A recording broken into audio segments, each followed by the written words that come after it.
여호수아 18장. 이스라엘 자손의 온 회중이 실로에 모여서 거기에 회막을 세웠으며 그 땅은 그들 앞에서 돌아와 정복되었더라. 그러나 이스라엘 자손 중에 그 기업의 분배를 받지 못한 자가 아직도 7지파라. 여호수아가 이스라엘 자손에게 이르되 너희가 너희 조상의 하나님 여호와께서 너희에게 주신 땅을 점령하러 가기를 어느 때까지 지체하겠느냐. 너희는 각 지파에 3사람씩 선정하라. 내가 그들을 보내리니 그들은 일어나서 그 땅에 두루 다니며 그들의 기업에 따라 그 땅을 그려가지고 내게로 돌아올 것이라. 그들이 그 땅을 7부분으로 나누되 유다는 남쪽 자기 지역에 있고 요셉의 족속은 북쪽에 있는 그들의 지역에 있으니 그 땅을 7부분으로 그려서 이곳 내게로 가져오라. 그러면 내가 여기서 너희를 위하여 우리 하나님 여호와 앞에서 제비를 뽑으리라. 레위 사람은 너희 중에 분깃이 없나니 여호와의 제사장 직분이 그들의 기업이 됨이며 갓과 루벤과 므낫세 반지파는 요단 저편 동쪽에서 이미 기업을 받았나니 이는 여호와의 종 모세가 그들에게 준 것이니라 하더라. 그 사람들이 일어나 떠나니 여호수아가 그 땅을 그리러 가는 사람들에게 명령하여 이르되 가서 그 땅으로 두루 다니며 그것을 그려가지고 내게로 돌아오라. 내가 여기 실로의 여호와 앞에서 너희를 위하여 제비를 뽑으리라 하니 그 사람들이 가서 그 땅으로 두루 다니며 성읍들을 따라서 7부분으로 책에 그려서 실로 진영에 돌아와 여호수아에게 나아오니 여호수아가 그들을 위하여 실로의 여호와 앞에서 제비를 뽑고 그가 거기서 이스라엘 자손의 분파대로 그 땅을 분배하였더라. 베냐민 자손 지파를 위하여 그들의 가족대로 제비를 뽑았으니 그 제비 뽑은 땅의 경계는 유다 자손과 요셉 자손의 중간이라. 그들의 북방 경계는 요단에서부터 여리고 북쪽으로 올라가서 서쪽 산지를 넘어서 또 올라가서 베더웬 황무지에 이르며 또 그 경계가 거기서부터 루스로 나아가서 루스 남쪽에 이르나니 루스는 곧 베델이며 또 그 경계가 아다롯 아달로 내려가서 아래 베토론 남쪽 산 곁으로 지나고 베토론 앞 남쪽 산에서부터 서쪽으로 돌아 남쪽으로 향하여 유다 자손의 성읍 기럇바알 곧 기럇 여아름에 이르러 끝이 되나니 이는 서쪽 경계며 남쪽 경계는 기럇 여아림 끝에서부터 서쪽으로 나아가 넵도아 물 근원에 이르고 르바임 골짜기 북쪽 흰놈의 아들 골짜기 앞에 있는 산 끝으로 내려가고 또 흰놈의 골짜기로 내려가서 여부스 남쪽에 이르러 엔로겔로 내려가고 또 북쪽으로 접어들어 엔세메스로 나아가서 아돔민 비탈 맞은편 글릴롯으로 나아가서 루벤 자손 보한의 돌까지 내려가고 북으로 아라바 맞은편을 지나 아라바로 내려가고 또 북으로 베토글라 곁을 지나서 요단 남쪽 끝에 있는 염해 북쪽 해만이 그 경계의 끝이 되나니 이는 남쪽 경계며 동쪽 경계는 요단이니 이는 베냐민 자손이 그들의 가족대로 받은 기업의 사방 경계였더라. 베냐민 자손의 지파가 그들의 가족대로 받은 성읍들은 여리고와 베토글라와 에메크시스와 베다라바와 스마라임과 베델과 아윈과 바라와 오브라와 그발함모니와 오브니와 기바이니 12성읍과 또 그 마을들이며 기브온과 라마와 부에롯과 미스베와 그비라와 모사와 레겜과 이르부엘과 다랄라와 셀라와 엘렙과 여부스 곧 예루살렘과 기브앗과 기랴시니 14성읍이요 또 그 마을들이라. 이는 베냐민 자손이 그들의 가족대로 받은 기업이었더라.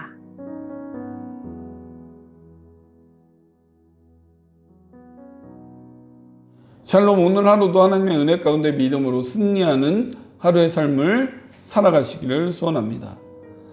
요단강을 지나 처음 진을 친 곳 길갈에서부터 시작된 가나안 정복 전쟁은 여리고와 아이성을 점령하고 남과 북의 연합군을 격파함으로 이 가나안 정복 전쟁은 이미 이스라엘 백성의 승리로 대세가 결정되었습니다. 일부 유다 지파와 요셉 자손의 기업이 땅을 분배받은 후에 이스라엘 백성들이 가장 먼저 한 일이 있다면 그것은 바로 회막을 길갈에서 실로로 옮긴 것이었습니다. 왜 굳이 길갈에 있던 이 회막을 그들은 실로로 옮겼고요. 그들이 실로로 모인 이유는 무엇이었을까요? 우리는 말씀을 통해 그 이유와 근거를 발견하고 우리에게 주시는 교훈을 한번 살펴보는 시간이 되시기 원합니다. 우선 이 이스라엘 백성들이 실로로 모인 것은 여호수아에 의해 정복된 땅을 분배받지 못한 7 지파를 독려하면서 기업 분배를 서두르기 위한 목적에서 모였던 것입니다. 이것은 2절 말씀에 근거하고 있는데요. 이 회막이라고 하는 이곳은 하나님과 만나는 만남의 장막이며 또한 하나님이 머무시는 임재하시는 곳을 의미하는 것으로서 이제 가나안을 정복한 이상 가나안 정복의 전초지였던 길갈에서 가나안의 가장 중앙에 위치한 중심 지역에 있는 실로로 이 회막을 옮기게 되었다라는 것입니다.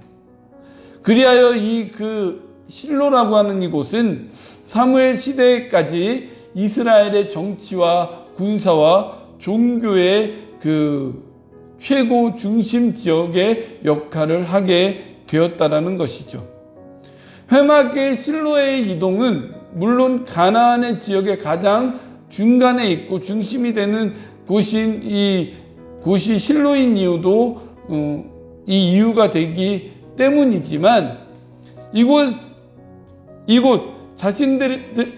자신들의 중심이 되는 이 실로에서 하나님께 예배하고 자신들에게 주셨던 이 약속을 다시 한번 상기시킴으로써 지금 소극적인 자세로 땅 분배를 임하고 있는 백성들에게 적극적인 태도를 갖도록 하기 위함이었다는 것입니다.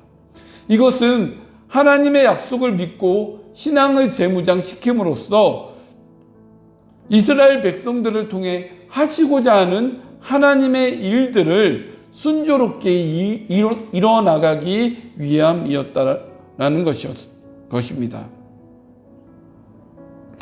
회막이 있는 곳은 민족과 국가의 중심이 되는 것입니다. 실로로 이렇게 옮긴 두 번째 이유는 회막은 이스라엘 백성들이 그들의 삶을 유지해 나가는 원천인 하나님의 임재를 상징하는 곳이었기 때문에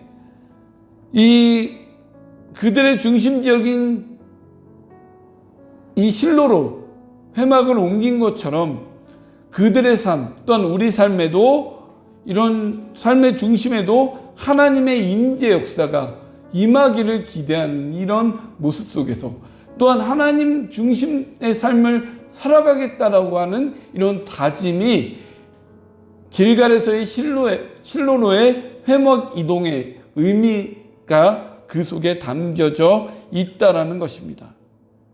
삶의 중심 가운데 하나님을 모셔 사는 자가 하나님과 동행함으로 하나님의 역사와 능력을 힘입어 살아갈 수 있게 됩니다.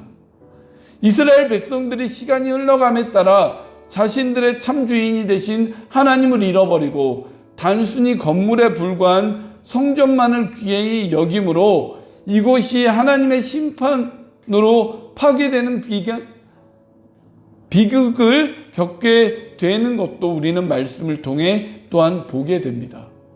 또한 이들의 삶은 하나님 중심의 삶에서 인간 중심의 삶으로 신본주의의 삶에서 인본주의의 삶으로 바뀌어 나가짐을 통해 하나님의 축복과 역사와 은혜를 힘입어 살아갔던 이러한 삶에서 하나님의 심판과 진노와 저주를 불러오는 삶의 모습이 되어 버렸다라는 것입니다.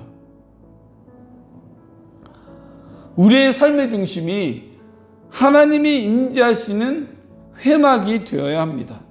그러할 때 우리의 삶 가운데 하나님의 역사를 경험하면서 늘 승리하는 삶을 살게 된다는 것입니다. 시간이 흘렀다고 해서, 많은 인생의 세파를 겪었다라고 해서 하나님 중심의 신앙이 흔들리는 것이 아니라 우리의 인생에 어떠한 역경이든지 또한 인생의 거친 비바람이 몰려오는 우리 인생의 삶을 살아갈지라도 굳건한 하나님 중심의 삶을 살아가게 될 때에 하나님이 우리의 삶 가운데 함께 하심으로 매일매일이 기적의 삶이 되며 은혜와 형통의 삶을 누리게 된다는 것입니다. 길갈에서 실로의 회막의 이동은 이러한 의미를 담고 있습니다. 신앙의 재무장, 하나님의 약속을 상기시킴으로 소극적인 자세에서 적극적으로 하나님의 약속을 이행해 나가는 그들의 모습을 독려하는 것일 뿐만 아니라 그 가나안 땅의 중간지대, 중심지역인 실로로 옮김으로써 이들의 삶을 더욱더 하나님 중심의 삶으로 살아가고자 하는 다짐의 모습이 이 회막, 하나님의 임재를 상징하는 이런 장소를 이렇게 옮긴 것에 의미가 있다라는 것입니다. 우리도 오늘 하나님 나라를 이뤄가고 천국 소망을 우리가 굳건히 세우며 나아가는데 하루하루 하나님의 영광을 위하여 우리가 적극적인 자세로 하루하루의 우리의 삶의 태도를 가지고 나아가는 것이 중요하고요. 날마다 우리의 삶의 중심에 하나님을 모심으로써 내 기준이 되는 삶이 아닌 하나님 중심이 되는 삶이 되어져 나아감으로 인하여서 하루하루 기적을 맛보고 하나님의 은혜와 형통함 가운데 살아가는 우리의 인생이 되어질 때에 우리가 날마다 승리하는 우리의 인생이 되며 하나님의 영광을 돌리는 우리의 인생이 되는 것임을 우리가 기억하시기 원합니다. 원하기는 하루하루의 삶이 우리 영적인 재무장하는 삶이 되고 하나님이 기뻐 받으시는 하나님 중심으로서의 삶을 살아가시는 오늘 하루에 우리의 인생의 삶이 되시기를 주님의 이름으로 간절히 축원을 드립니다. 기도하시겠습니다. 하나님, 오늘 하루도 하나님께서 우리에게 주신 약속의 말씀을 믿고 천국을 향한 소망을 우리가 바라보면서 영적인 신앙을 우리가 재무장하며 적극적으로 하나님의 영광을 드러내는 일들을 우리가 감당하는데 더욱더 하나님 힘써 나가는 우리의 모습이 되게 하여 주시고, 아울러 이제 우리의 삶을 우리 인간 중심, 내 중심의 모습에서 하나님 중심의 삶으로 살아가는 우리의 인생이 되어짐으로 말미암아 하루하루가 기적이 되며 하루하루가 은혜가 되며 하루하루가 형통함의 삶이 되며 하루하루가 승리하는 우리의 삶을, 또한 그 속에 하나님의 충만한 역사와 은혜를 맛보는 우리의 인생이 되어질 수 있도록 인도하여 주옵소서. 오늘 하루도 우리와 함께하여 주신 하나님의 귀한 은혜 감사함을 드리며 사랑이 많으신 예수님의 이름으로 기도하옵나이다. 아멘.